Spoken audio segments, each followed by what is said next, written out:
आज मैं मक्की आटा का नॉनवेज चीला बना रही हूँ। मक्की आटा का बाइंडिंग प्रॉपर्टी नहीं होती है, ग्लूटेन फ्री होता है ये, तो इसके लिए कोई ना कोई बाइंडिंग्स चाहिए। वेज वाला चीला अगर बनाऊँ तो उसमें बेसन, कॉर्नफ्लावर या मैदा का बाइंडिंग हम दे सकते हैं, पर आज मैं नॉनवेज बना रही हूँ तो इसलिए अंडा के साथ इसे बना रही हूँ। बहुत ही टेस्टी होती है। इसके साथ कोई भी सब्जी डाल के साथ भी खा सकते हो, चटनी के साथ भी खा सकते हो, या तो इसे ऐसे ही चाय के साथ परोसो तो बहुत ही अच्छी लगती है। तो चलिए शुरू करते हैं। वेलकम टू माय चैनल फान विद कुकिंग। 1 कप मक्की का आटा लिया मैंने, पहले ही इसको छान के साफ करके रखा। इसे डाल देती हूँ बोल में।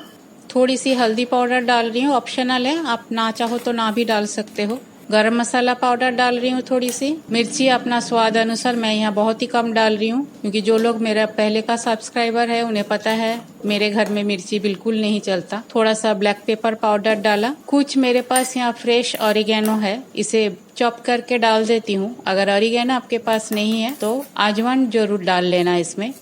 फ्रेश धनिया पत्ता डाल देती हूँ।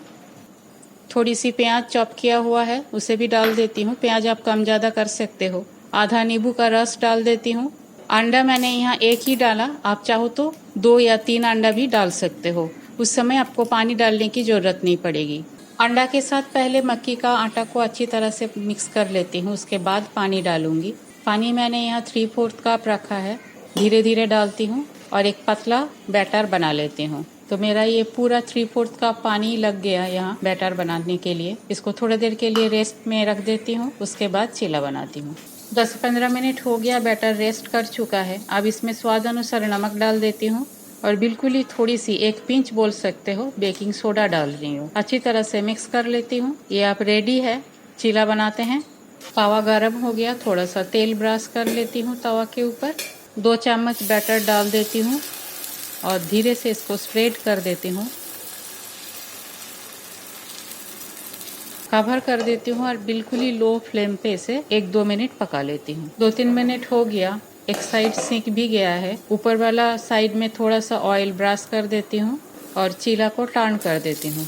कवर कर देती हूँ और लो फ्लेम पे इसे भी 1-2 मिनट सेंक लेती हूँ। 2 मिनट हो गया है, लीड खोल के एक बार देख लेती हूँ। इसका दूसरा साइड भी अच्छी तरह से सीख गया है। इसे बाहर निकाल लेती हूँ। थोड़ा सा ऑयल फिर से ब्रश कर लेती हूँ और सेम प्रोसीड्यूर रिपीट करके बाकी चीला भी बना लेती हूँ। मेरा सारा चीला बनके तैयार है। मेरे ये रेसिपी अगर आपको अच्छी लगी तो मेरे चैनल को लाइक, शेयर और सब्सक्राइब जरूर कीजिएगा। अपना कोई ओपिनियन अगर है तो मेरे साथ शेयर जरूर कीजिएगा।